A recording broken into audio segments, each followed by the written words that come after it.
The following podcast contains strong language and adult themes and is intended for mature audiences. Listener discretion is advised. Heinke Digital presents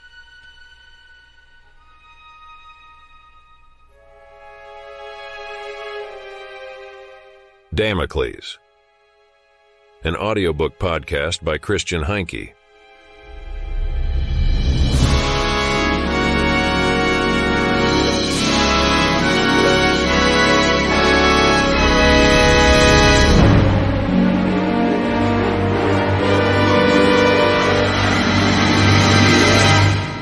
Chapter 8. The Plan. I rolled out of the service elevator. I was back on the same floor as the lab where I woke up. Now I could see the entire scene from the opposite end of the corridor. Looking for signs of life, I activated the robot's scanner. 3 individuals were inside the lab. 2 had been strapped to gurneys. Another person was standing. The scan showed the silhouette of a woman. I identified her as Dr. Parker. "Hey, Bob," I asked the robot. "Do you have any weapon systems at your disposal?"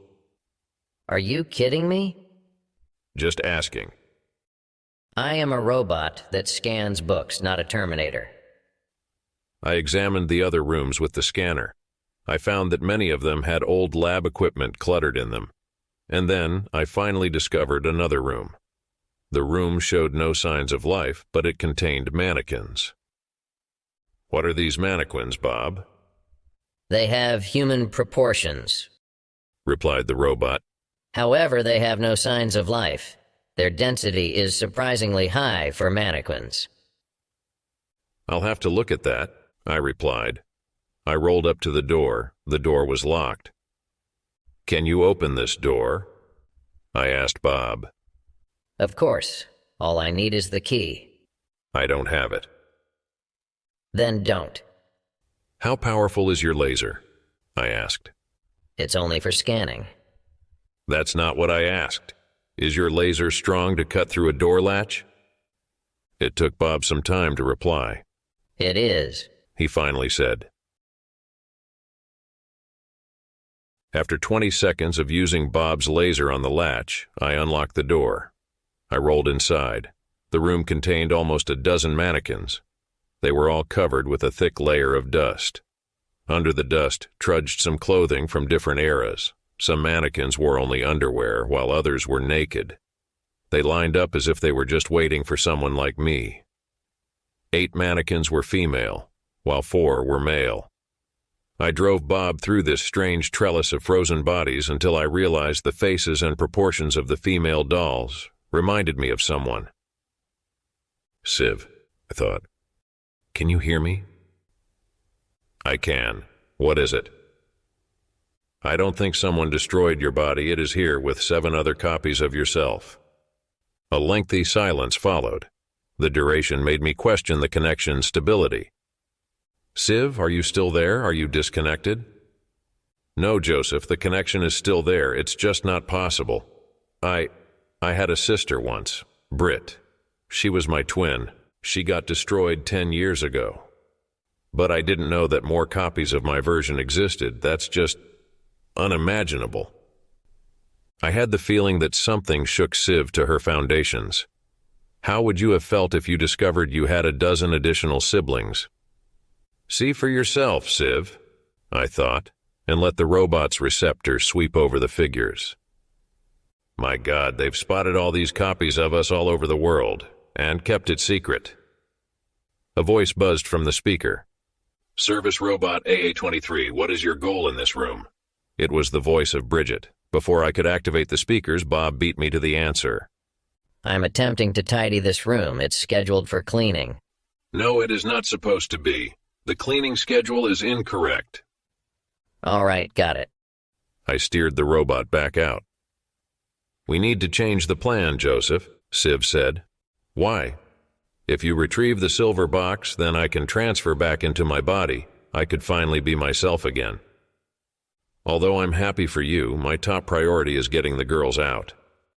But if I have my physical body back, I can help you with that. I don't have an implant that you can manipulate, except for Damocles mode, I'm immune to many attacks. I will think about it, I replied. There is nothing to think about. As an android, I am also just a machine for you. That's the point, right? Therefore, I have a lower priority for you than someone of your own species. Isn't it so? Maybe.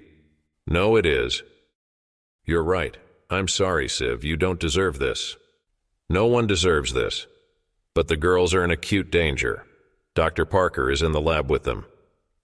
I heard Siv let out a deep sigh. No, you're right, Joseph. The girls need to be saved. I don't know what to do. This robot has no weapons. It's like bringing a knife to a firefight. Silence filled the air once more. Siv seemed to think. Yes, you do. You have a weapon. You just need to use it. I mentally reviewed all the steps I had discussed with Siv. Bob was also involved. The robot was taking the biggest risk. My first action was driving the robot into the room with the cleaning supplies. Sam enthusiastically greeted the robot. I didn't dare to use my voice over the speaker system, so I petted Sam as best I could with the short little arms of the robot. At least Sam was safe here. I'll get you out quickly, you'll be fine. Then I had to move on. If you've ever tried mixing a Molotov cocktail with robot arms, I can tell you, join the club. It's really harder than it looks, isn't it? But with Bob's help, it finally worked. I stowed the cocktail in a side compartment that Bob had at his disposal. My robot hand grabbed the mop and bucket and went. The plan was simple. Disguised as Bob, I would enter the lab as a cleaning robot. To remain undetected, I would stealthily position the homemade incendiary bomb and activate it using the laser. The rooms lacked a sprinkler system. Dr. Parker would get himself and the girls to safety. In the confusion, I would use Bob to free the girls. After that, I would secure the silver box and try to use it to connect Siv to her body again. Nothing easier than that. Naturally, I had my doubts. These doubts were indeed justified. I park it right in front of the lab door. Using the handle of the mop as an extension, I knock it on the frosted glass of the lab door with Bob's little robotic arms. After the third knock, the door swung open. Dr. Parker looked at me. Well, that was pleasantly fast, she said to my surprise. I did not know what Dr. Parker meant. The next moment, I shifted the robot's receptor to focus on the two girls on the couches, and I understood. Both girls wore helmets with sensors. A device was connected to a side room. The girls seemed to be lying inside a colossal metal dragon's mouth. On the forehead of the dragon, like a third eye, was the silver box. A holder embedded in the silver box and laser beams illuminated it. I assumed they represented a data link between the silver box and the device.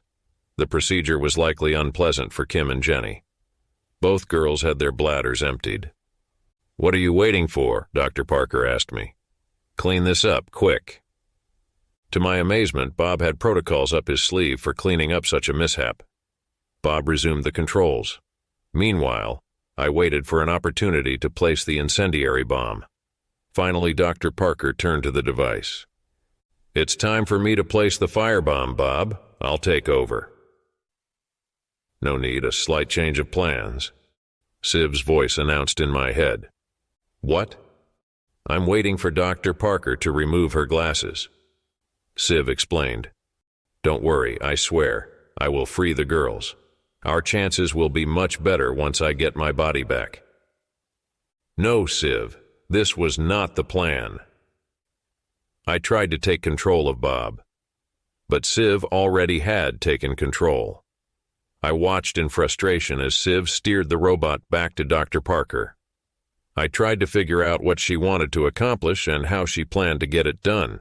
Siv did it by lifting the mop a little too high, causing the urine mixed with the mop water to splash a little higher than intended. A few drops landed on Dr. Parker's face and glasses. "Yuck, disgusting. Watch it, you big klutz." She took off her glasses and glared at the robot. Suddenly, I understood what Siv was trying to do. "No," I shouted in my mind. But it was already too late. The 2 brief pulses of the laser blinded Dr. Parker. She screamed in pain and put her hands in front of her face. Siv turned the laser to maximum power.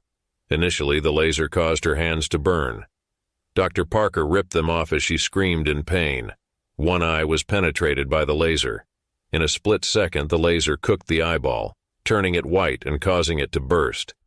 Then the laser pierced Dr. Parker's brain. She died and immediately collapsed to the ground. Siv spun the robot around. She destroyed the camera sensors above the door. Bridget, the lab guard, noticed something, but what could she do? She had no influence on Bob's protected partition. The girls were unaware of the situation. They were still groggy from the anesthesia. With the laser, Siv cut the cables of the helmets the girls were wearing. She used the handle of the mop to remove the silver box from the third eye socket of the device. It fell. With the superhuman dexterity of an artificial intelligence, she caught the silver box as it fell and stowed it in the robot's belly. There, one down. Now I'll get my body back. If the girls get hurt because you went alone, may God help you. Anger filled my mind. I am an artificial life form, Joseph, so I don't know if your God is in charge of me, but I assure you, I will do everything in my power to prevent any further harm to the girls. With these words, she steered Bob back out into the hallway. As Siv maneuvered the robot through the corridor, Bridget's voice resonated from the loudspeakers. Stop, service robot AA-23. You are operating outside your parameters. Can you explain your actions in that lab? I'm getting no data from there. Siv disregarded Bridget's voice and confidently rolled into the room with her fellow powered-down androids. We will deactivate you now, service robot AA-23. Try. Siv mocked. I could hear her thoughts but could not join the conversation. Siv had taken complete control of Bob. How can you communicate at all, bitch? You're in the silver box. How can that be? Siv did not answer. She had almost reached the door. So Bridget drew her own conclusions. Somehow you hacked into the memory of this robot. I can't control this device. It's only a matter of time. Blah, blah, blah, Siv thought. She opened the door. I watched her go through it. In front of us, I found myself in a wheelchair, unconscious. Seeing myself like that was a strange experience. The real me looked heavier and less attractive than I had expected. The image flickered. If you don't stop right now, I swear I'll kill the old man, bitch. Bridget threatened over the screeching PA system. The red sword of Damocles appeared above my image. Siv, we have lost. We have to give up. Siv paid no attention to me. She walked through the trellis of her brothers and sisters. She was looking for her own body. One of the female dolls caught her attention, and she stopped. This is your last warning, Siv, Bridget's voice declared. Siv ignored her as well. She took the silver box from Bob's inside. With Bob's small arms, she opened the box. Just a few more minutes and I'll regain control of the service robot. Apparently, there is a protected partition with an alternate personality in the robot's memory. I'm going to get access to it, and I'm also going to kill it. Siv, I thought. I was getting more and more desperate.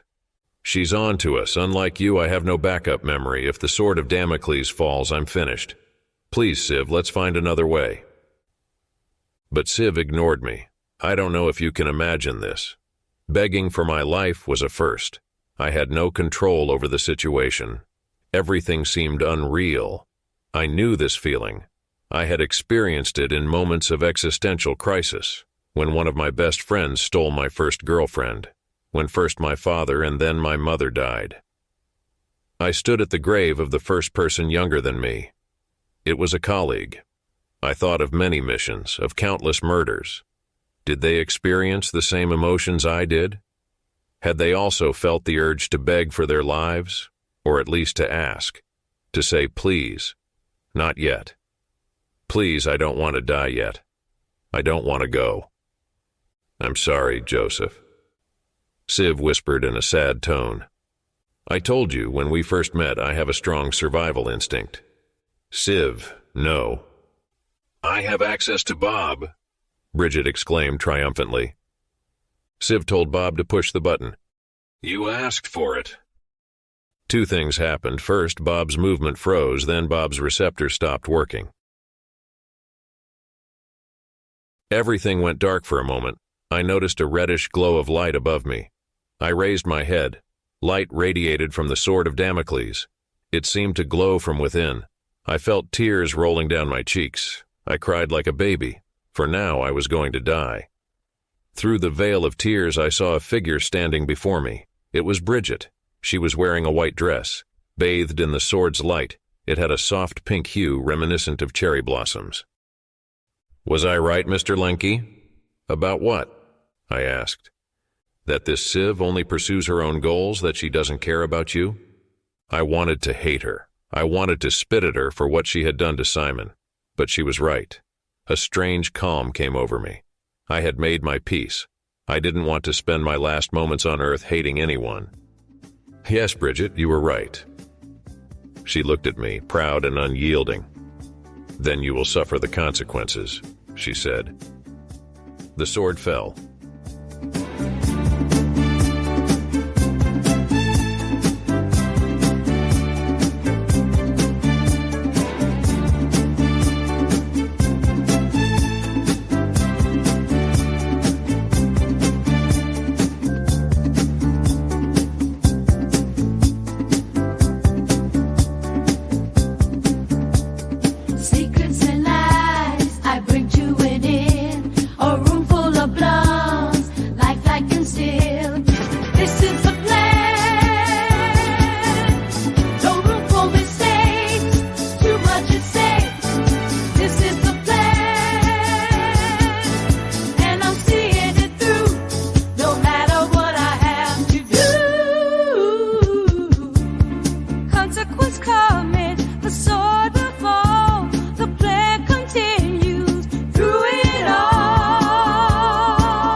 Thank you for listening.